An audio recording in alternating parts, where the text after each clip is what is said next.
Adai obviously had a tremendous game the other night. When you see somebody do something like that, does it change the calculus of like going forward as far as like, hey, I got to play him no matter what the matchups may seem to dictate? Well, Will had a great game against Iowa. 6 for 7. You know, I think it just gives you more options. What it does is, you know, be able to reinforce to Adai what you're capable of. You know, that we won 2 games. We got production from 2 guys that I was saying we got to coach them better, and we got to get them to play up to their capability. You know, same with Dylan and Sky. They played 2 good games. We win 2 games. So, yeah, I think you know, it would be great if Adai would average 22 the rest of the year. To be, you know. Yeah. But I also think, you know, look, that just happens. I mean, I can give you 8 million examples of you and I over the last 5.5 years. Every time a guy has a good game, you ask me that question. I knew it was coming. I knew it was the first question. I should have bet you on it. I wrote down Ben's first question. Okay. If I was right, I got a bottle of Pinot. There you go. Put it in an envelope. I'm going to do that like next Karnak, time I know it's coming. Karnak, Yeah. What about either whether it's Will or Adai playing those guys more with combinations with Eric and or Tyler? Well, again, some teams play 4 guards, which makes it really hard. But what we have been working on since Will's been back, that you saw in the Iowa game, is Will guarding the perimeter, Tyler guarding the bigger guy. Because Will's faster on the perimeter, so we can do that. Tough to do with Tyler and Adai, except when, you know, but we were able to do it against Wisconsin because of their lineup.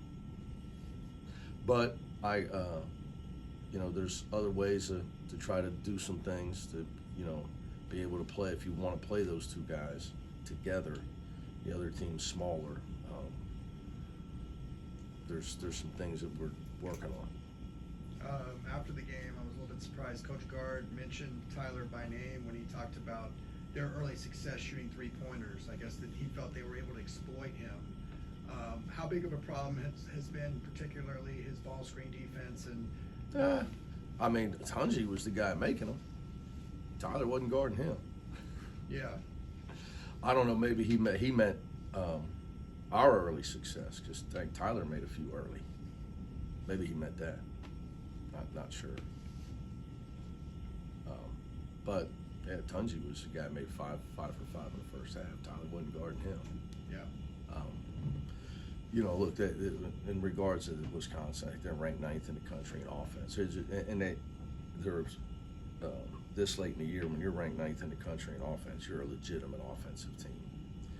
And they had a great night shooting the ball. I watched them at home against Ohio State win by 2 or 3, and they went like 4 for 24 or something. So, yeah. Something like that. So, you know, a lot of this stuff, guys, goes to the game. When you make shots, changes the world. And you continue, like our loss at Nebraska. I mean, we're missing horse shots. Last night, USC wins at Nebraska. USC center hit 4 threes. Changes. Then you got to change your coverage. It changes. Then that clogs in the lane. It changes a lot. We've seen Dylan have a couple nice games in a row. Yeah. How much does that? Huge. We're not going to win. Yeah. I keep telling you guys, like, you know, we're not going to win if guys don't perform. I mean, you're not. I mean, you know, especially in this league, there's so many good teams. You know, we were just meeting as a staff. You know, growing up, you thought of the Big Ten as a bang it up, smash it up, walk it up league. Yeah. Go ahead and look at how many Big Ten teams are averaging 75 or 80, 80 plus points a game. Times have changed. Mm-hmm. I mean, you got a lot of teams in this league averaging 80 something and up. I mean, it's a lot of them. So we got to be able to score.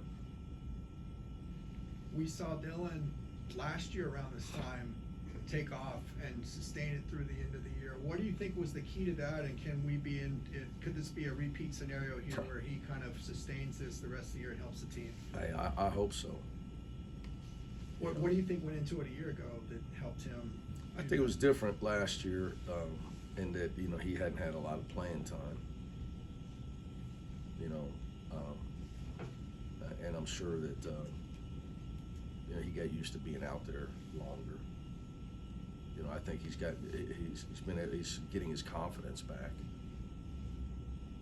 this year. Yeah. Versus last year, I thought he'd get, you know, it took him a while to get some experience and be used to getting out there. After the game, Sebastian was talking about how he, you know, a lot of the guys have come from losing situations last year or whatever. They have been in losing situations in the past, but they're coming together to try and not make that happen here. Yeah. What are some of the winning habits you're teaching these guys, and how do you think they're picking those up? Like Eric Daly and Tyler, for instance. You know, they that's why they came here. They wanted to win. You know, they both had great relationships with their coaching staffs where they were. Although Eric's got replaced, but they wanted to win. So it just takes time to build habits. It takes time. Defense is, you know, defense, attention to detail, shot selection and taking care of the ball, rebounding. Like, those are the things that determine victory, not talent. I think, you know, I always say this, you know, winners know why they win. Winners, they know why they win. Losers have no clue why they lose. Losers think that they lose because of talent. They blame their teammates. They blame their coach. They blame everything else. You know, winners know why they win. You know, they're tougher than the other team. They're tough enough to take care of the ball on the road and impose their will on the other team. They're tough enough to defend. They're able to follow a game plan, take away a team's strength. Like, they know that's what determines victory. You know, not hey, we had a good night shooting or we had a bad night shooting. So it takes time for guys to understand that. How's Washington different than when you first played them? You know, I've never seen. I guess this is their 7th straight game against a team in the Ken Palm top 35 or something like that. That tells you about how our league. Davis went for, I guess, a couple weeks, their best shooter, where he had an ankle injury. Played a little against Oregon. I would assume he'll be back to full strength for us. Big Frank might play. So they could be back to full strength. Albeit without victory. They beat Maryland there. Tie game with Illinois with 40 seconds left. So Coach Sprinkle, regardless of what's been going on the scoreboard at the end of their games, their defense and their spirit is impressive. That's not an easy thing. You know, when you're not getting the result you want on the scoreboard, but they've gotten much better again. None of them were on their team last year, so I think defensively they're much better. I think Osabor's made the adjustment. He's playing better. That's a big piece of it. And Will Braden Ball is making shots. For them, they need somebody to make some shots. But I think what stands out to me is how hard they've been playing. They led the first 30+ minutes against Oregon at Oregon the night we played. Yeah. They led that game on the road for a long time. So they don't give in. They play unbelievably hard. They're athletic. They got some size. And we all know Osabor's a heck of a player. If they make some shots, they're dangerous. They're really well coached. Do you think your guys have the maturity, focus, and intensity needed to go into a game like this with the right mindset instead of looking at, hey, Washington's 1-7, we got this? Yeah, well, that is that's why they pay me. And at the end of the day, that's what, you got to be able to get your team ready to play on game night. And so it's easy to have them fired up to play somebody that everybody's around them is excited about and talking to them about. The challenge is to make sure they're ready to play every night. And I think the trap people from, well, they weren't ready to play, or like when Maryland lost there, or Illinois wins, they score late to win. It's not because their teams weren't ready to play. Look, you can play well and lose. It's not like they're getting blown out at home, especially at home. They're a much better team. You can play well. I keep saying it to you, man. You can play well in this league and lose. And you play really hard. You try really hard, and you got to get the ball in the basket. Got to have some guys step up and perform. Which we won a game with offense the other night. I was going to say, that was the first time you had won a game giving up that many points. It's unbelievable. In regulation in your 6 years. Yeah. Maybe in my career. I'll have to go look at that. Maybe. Okay. No, I'm being dead serious. No. And maybe, how many teams give up 15 made threes and win? I don't know. I don't know if that ever happens. So is that encouraging that you talk about bringing a team Yeah. that can dance to every dance, right? You got to That be was able a to win in different dance. ways. Yeah. Got to be able to win in different ways. Can't be relying on one or two guys, or especially on one guy. Got to have different answers.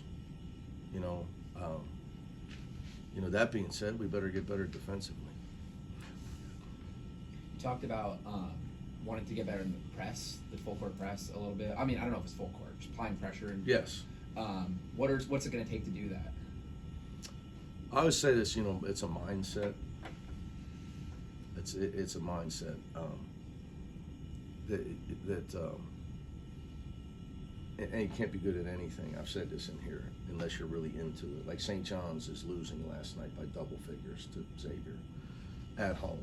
Whether we have to press and deny everything, or we're going to lose. So they're all in on the press. It's unbelievable. They come back and win the game. Pressing takes effort and energy. It's got to be a mindset that your players believe in it. They're going to use it as a weapon. So it's hard to be really good at everything. So we've really been trying to struggle to score for a while.